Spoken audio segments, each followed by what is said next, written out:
안녕하세요. 골든클럽 세계금융원 정기준 원장입니다. 주식시장이 부진합니다.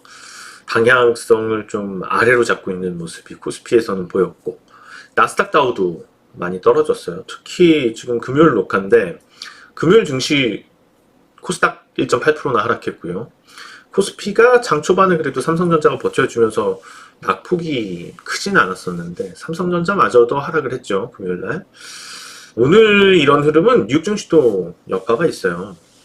뉴욕 증시 흐름 분위기 자체가 뭐 계속 좋다면은 한국 주식 시장도 제한적 범위에서 조정을 보였겠지만은 뉴욕 증시마저도 특히 빅테크 국내 주식시장 특히 코스닥과 뭐 시가총액 상위 코스피 종목들이 다 빅테크하고 연관이 되잖아요.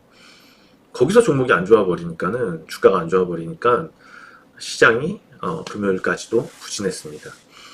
먼저 이제 나스닥 차트인데요. 나스닥 차트 이렇게 보시는 것처럼 2% 넘게 떨어졌어요. 우선은 실적에 대한 우려가 좀 있었어요.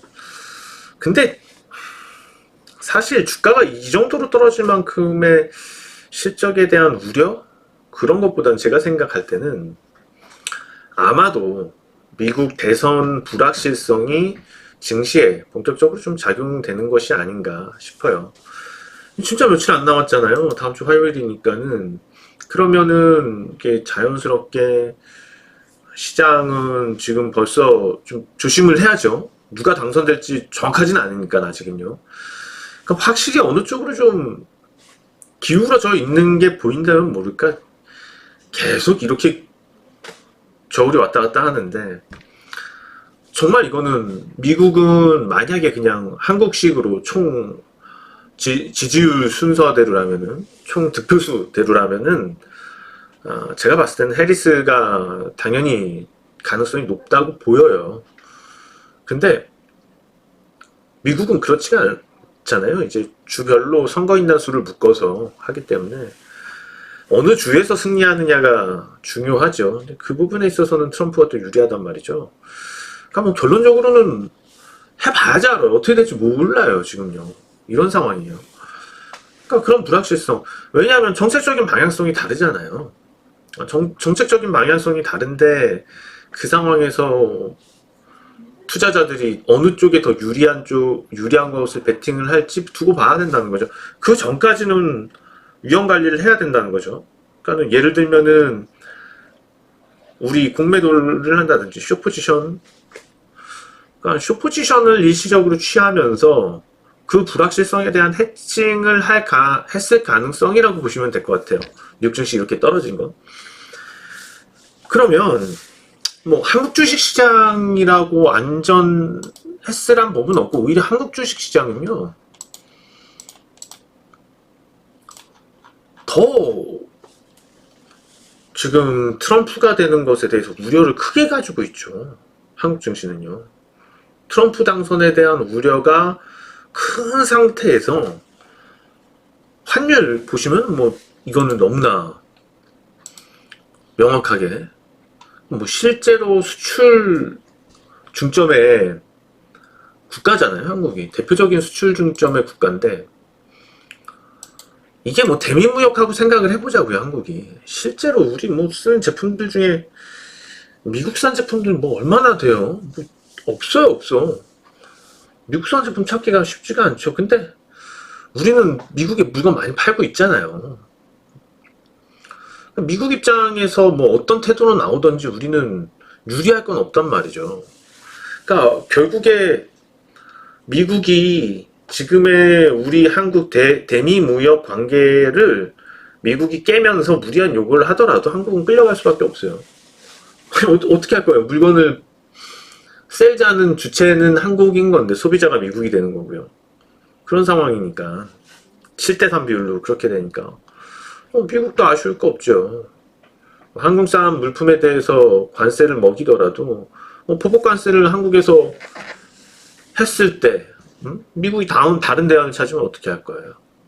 그러니까 한국 입장에서는 트럼프가 되면 진짜 많이 불리해져요. 그리고 플러스 알파로 방위비 분담 얘기 또 들고 나오게 된다면은 실질적인 국내 총생산에 있어서도 그쪽 부분에서 손해보는 게 있죠, 분명히. 다른 성장할 부분에 대한 것을 그쪽으로 내줘야 되니까 이거는 뭐 생산하고도 상관이 없는 거고, 실질적으로. 아니 뭐 이게 방위비 분담 한다 그래서 얘네가 지들 무기 우리 주는 거 아니잖아요.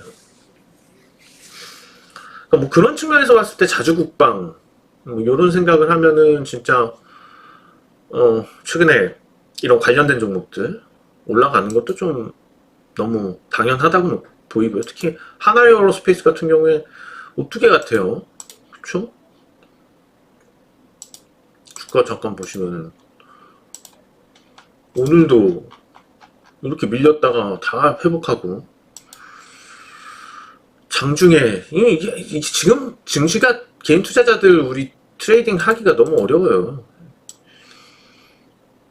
어떤 측면에서 하나에어로스페이스는 손절매가 오늘 나오기 참 좋은 위치였단 말이죠. 그냥 일반적인 우리 투자 관념대로 투자를 한다면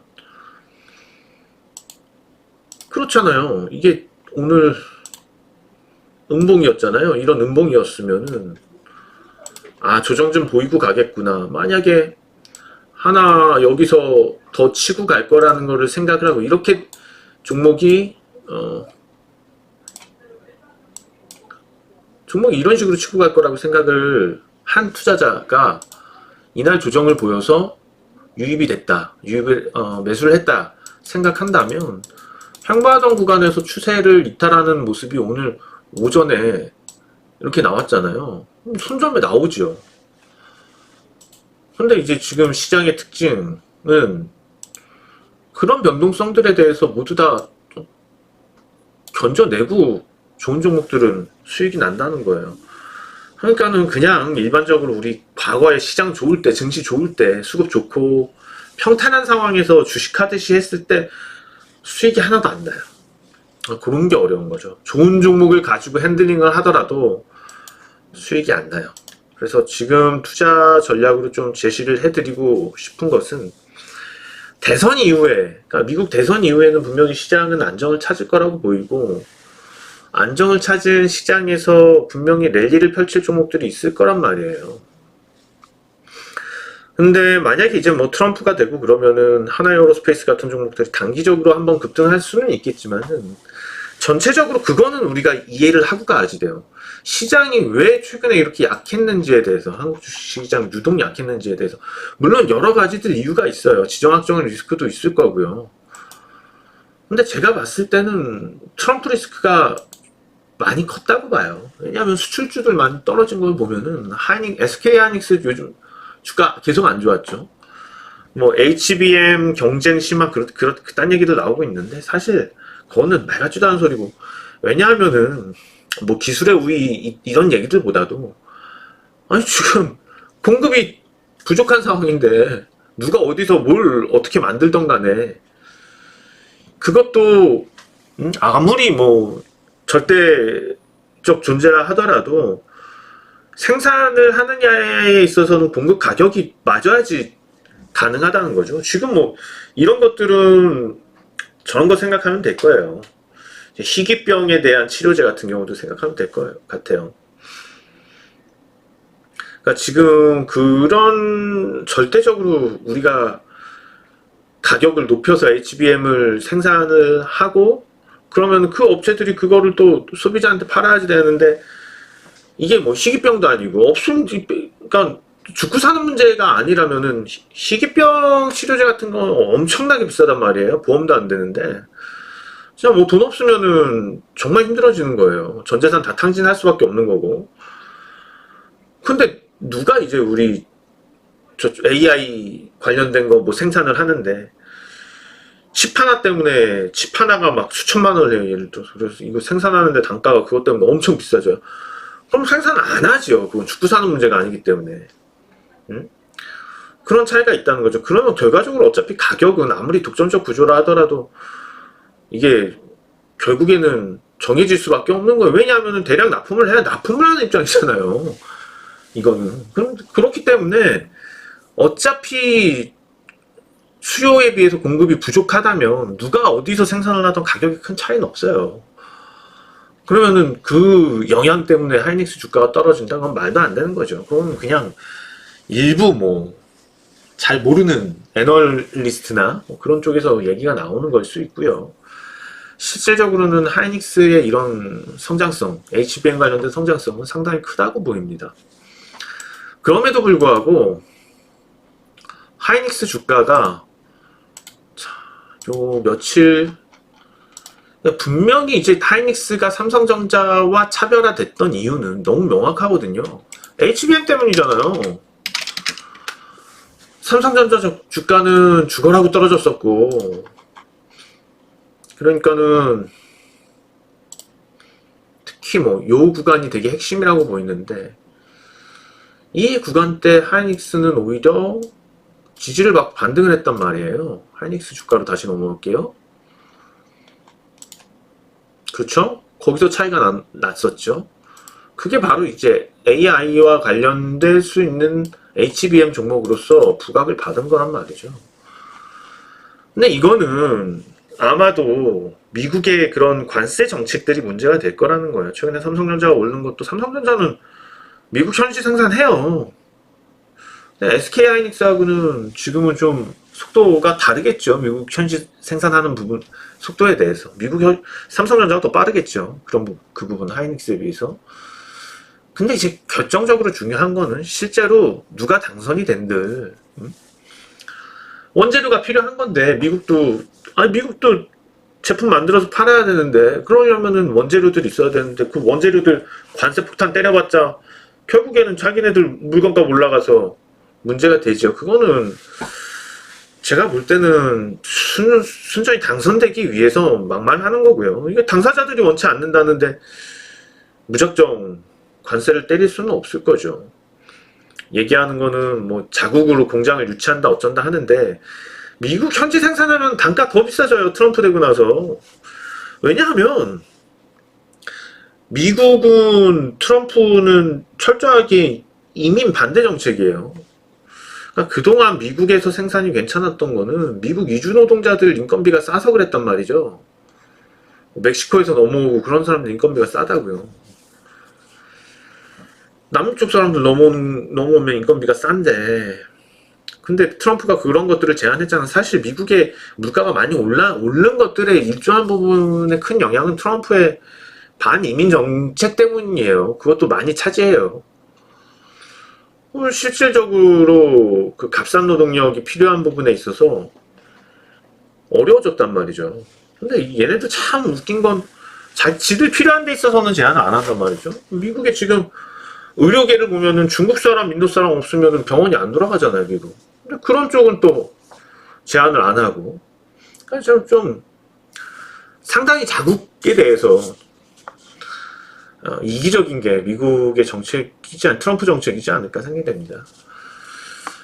뭐 아무튼 어찌되었거나 뭐 그런 상황들이 됐을 때 실제로 미국의 공장이 지금 건설이 되더라도 인건비가 비싸서 결코 싸게 생산되지는 않을 거라는 거죠. 뭐 관세 붙이나 그거나. 그럼 결국에는 전체적인 다 피해가 돼요. 미국 업체들도 피해가 되겠죠. HBM 메모리를 필요로 하는 업체들도 당장 비싸질 거고, 물건들이. 이뤄질 수 없는, 어느 정도는 뭐 계속 노력을 하고 있잖아요, 미국은. 현재 공장을 그럼 어느 나라도 마찬가지죠. 투자 유치를 해서 현지 생산하는 것에 대해서 어느 나라도 다 반가워하고 그것을 위해서 노력을 하지요. 미국도 마찬가지 수순으로 가지. 이게 뭐 과도하게 진짜 뭐 현재 수입 물품들에 대해서 다 관세 때리고, 그건 뭐 전 세계 독재 정권이 되는 거죠. 그런 식으로 가자면. 아무튼 그런 우려들이 있어서 하이닉스가 떨어진 건데, 실제로 그렇게 될 가능성은 낮다고 보이고요. 그러면 지금 우선 현대차 주가도 최근에 안 좋았단 말이에요. 이거 역시도 트럼프 당선 가능성 때문에 수출 기업들 주가들이 다 안 좋았어요. 현대차 PER이 4.4배예요. 대충 보니까는 이게 실제로 부동산 가치들 제대로 평가하고 하면은 BPS 40만원 정도 되겠더라고요. 주당 순자산 가치 40만원 정도. 그럼 지금 회사 청산하면은 당장 뭐 차 떼고 포 떼고 하고 우리 나중에 주주들 청산하고 쉐어 하잖아요. 그러면 30만원 넘게 받을 수 있다는 소리예요. 지금 회사 청산을 하더라도. 아니, 이렇게 좋은 회사인데 왜 주가가 떨어져야지 돼요? 말도 안 되죠. 그리고 미래 성장 가능성이 없느냐? 그렇지도 않아요. 그러니까 지금 유럽 쪽이나 뭐 미국 쪽에서도 옛날에 토요타하고 현대차하고 비교를 하자면은 토요타, 현대차 누가 비교를 해줘요? 현대차는 그냥 싸구려 차지. 근데 지금 그렇지 않아요. 토요타나 현대차나 비교 우위에 있어요. 서로. 물론 이제 렉서스라는 하이엔드 브랜드가 있고 한국은 제네시스라는 하이엔드 브랜드가 있는데 그 두 브랜드를 비교하는 데 있어서도 사실 그렇게 차등을 세게 두지 않습니다. 이제 많이 달라졌습니다. 이미 국제사회에서 현대차의 위상이요. 그만큼에 대한 프리미엄을 받냐는 거죠. 그렇게 성장을 했는데 못 받고 있단 말이에요. 이런 부분들은 좀 시간이 지나면서 다시 보상을 받지 않을까 생각이 됩니다. 주가가 보상을 받지 않을까. 근데 지금은 어쨌거나 미국 대선이라는 부분이 걸림돌,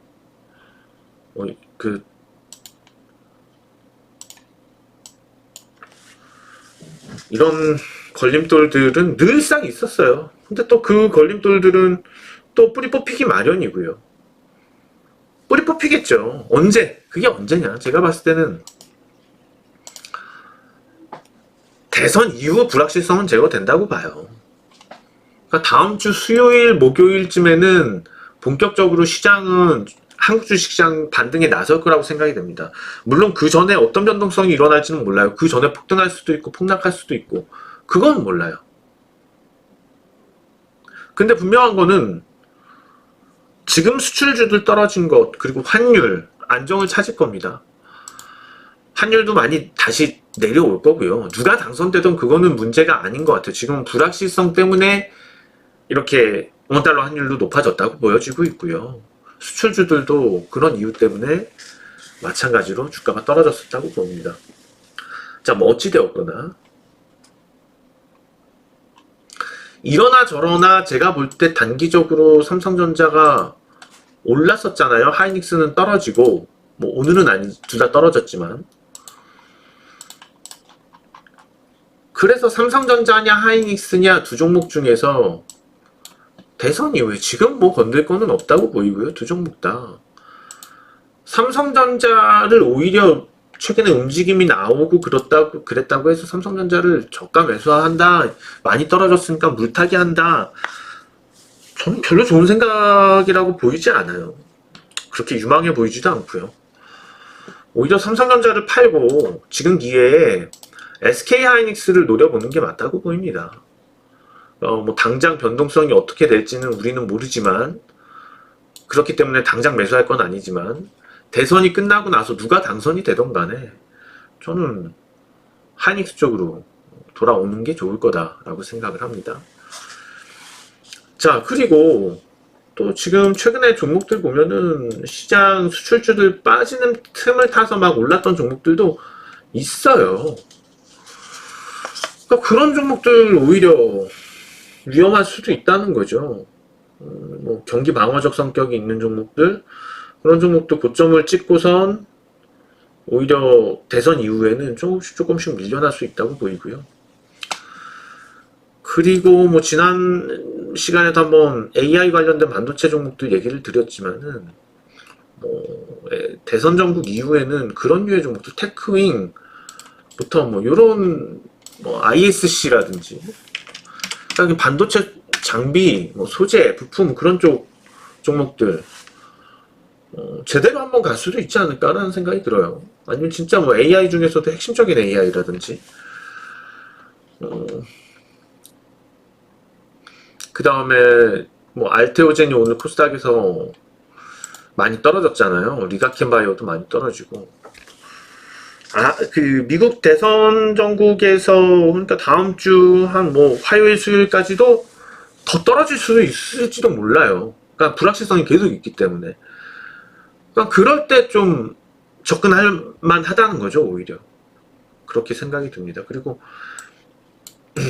최근에 단기적으로 좀 많이 올라온 종목들 있잖아요.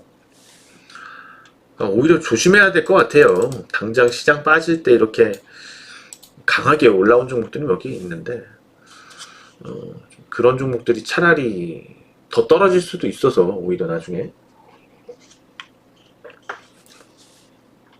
근데 워낙 요즘 종목들도 보면은 제약바이오 종목들도 선별적인 순환매들이 막 돌아가고 어떤 뭐 특징을 가지고선 돌아가는 것도 아니고 어디 쪽에 조금 이슈가 있으면 그거와 관련된 종목들이 또 쫙 올라가고 그 전에 올랐던 종목들은 또 속락해버리고 금방. 그러니까 뭐 단기적인 생각으로 이렇게 종목을 접근을 해서 보면은 답이 안 나오는 시장입니다.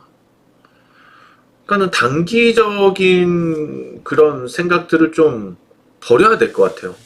그러니까 추세를 따라서 보는 게 확실히 맞아요. 제가 볼 때는 그렇게 생각을 합니다. 자, 태성 같은 종목들 보면은 이번에 조정을 크게 예상한 것보다도 크게 맞았다가 안정을 찾고 있죠. 근데 태성 같은 종목들 명확한 그런 성장성들을 가지고 있잖아요. 그러니까 이런 류의 종목들이 유망할 수 있다는 거예요. 미국 대선 전국 이후에 성장성, 결과적으로는 먼저 치고 가는 거는 성장성을 보여주는 종목들을 가치를 올려주기 때문에 단기적인 수익에 대해서 제약바이오 종목도 지금 뭐 알테오젠 흔들리고 있고 이런 종목들도 괜찮겠고, 다만 이제 단기적으로 좀 생각해봐야지 될 거는 과연 방산주들이 추세적으로는 좋아요. 중장기적으로는 계속 유망한데, 그러니까 오히려 이번 대선을 정점으로 해서 좀 흔들릴 수 있어요. 조정을 보일 수 있어요. 그 점은 생각해야 돼요. 그래서 좀 그렇게 우리가 시각을 다르게 해보자. 오히려 트럼프 수혜주로 올랐던 유해 종목들에 대해서는 좀 줄여놓고 리스크 관리를 하고, 그리고 오히려 지금 수출주들 뿐만 아니고 오늘 조정 많이 보인 종목들이 있어요. 뭐 리가켄바이오도 마찬가지고 알테오젠도 마찬가지고. 그러니까 이런 종목들 미국 대선까지 좀 지켜보다가 조정 깊어지면은 좀 매수하고 그렇게 보면 될 것 같습니다. 오히려 최근에 테슬라 주가도 좀 오르고 그러면은 뭐 에코프로비엠 이런 종목들 2차전지 관련주들 오르는데 그냥 반짝 오르는 거라고 봐요. 그 다음에 비트코인 관련주들도 좀 흐름이 있었어요. 왜냐하면은 트럼프 정책 때문에 비트코인 올랐단 말이에요. 그러니까 뭐 그거와 연관될 수 있는 종목들이 많이 올랐었죠. 근데 저는 오히려 비트코인도 그러면은 정점이 미국 대선 전후한 부분이 정점을 형성하는 지점이 되지 않을까 싶고, 그때 정점을 찍고선 이제 최대 노출이니까 빠지겠죠. 그때부터는. 그러니까 비트코인하고 관련되어 있는 종목들, 그러니까 코인과 관련되어 있는 종목들, 최근에 움직인 종목들 대부분이 추세 하락을 하고 있었거든요. 그런 종목들은 이제 정리하는 게 좋습니다. 슬슬. 그래서 오히려 그런 종목들 정리하면서 차근차근 지금은 뭐 HBM 쪽 반도체를 본다든지 아니면은 뭐 리가켄바이오나 알테오젠처럼 제약바이오주들도 미끄러진 종목들 많거든요. 잘 가다가 요 며칠 동안. 그러니까 그런 종목들 조정 보일 때 좀 사들어가는 것도 괜찮단 말이에요. 그래서 뭐 결론을 말씀드리자면 지금 뭐 어떤 종목들 이 종목들은 좀 정리를 하는 게 좋을 거고 이런 종목들로 옮겨가야지 된다에 대해서는 좀 앞에 정리해서 된 것 같고 얘기가 된 것 같고요. 그리고 우리가 시장 전략을 볼 때 최소한도 수요일까지는 뭐 안 움직이는 게 나을 것 같아요. 다음 주 수요일까지는요. 월화수까지는요. 움직일 거면은 목요일 아니면 목요일 이후 그렇게 움직이는 게 나을 것 같다. 그래서 뭐 아무것도 안 하는 게 나을 것 같아요. 수요일까지는요. 뭐 어떻게 돌아가든 말이 되고 어떻게 돌아가도 우리가 대응하기가 쉽지가 않고 예측이 안 되기 때문에요. 그래서 당장 이렇게 불확실성에 놓여져 있는 가운데 월, 화, 수 좀 참아라. 단타 매매, 단기 매매, 어떤 뭐 매매도 참으시고 매도하는 것도 마찬가지로 제가 좀 얘기 드렸던 범위 내에 있는 종목들은 추가로 오른다면은 그 사이에 정리하는 게 좋을 것 같고, 매수하는 데 있어서는 수요일 이후로 넘기자. 그렇게 전략을 짜는 것이 좋을 것 같습니다. 자, 뭐 한 주 여러분들 시장 어려운 시장에서 고생 많으셨습니다. 그렇지만은 다음 주에 큰 이벤트, 미국 대선이라는 이벤트 종결이 됩니다. 그럼 우리는 뭔가 묶여있던 게 좀 풀리는 시원해진 느낌이에요. 그런 기분으로 좀 가보자고 얘기를 드리고 싶어요. 자, 어쨌든 뭐 활기차게 다음 주 금요일에는 또 방송을 맞이할 수 있으면 좋겠습니다. 지금까지 정기준 원장이었습니다. 다음 주에 뵙겠습니다. 고맙습니다.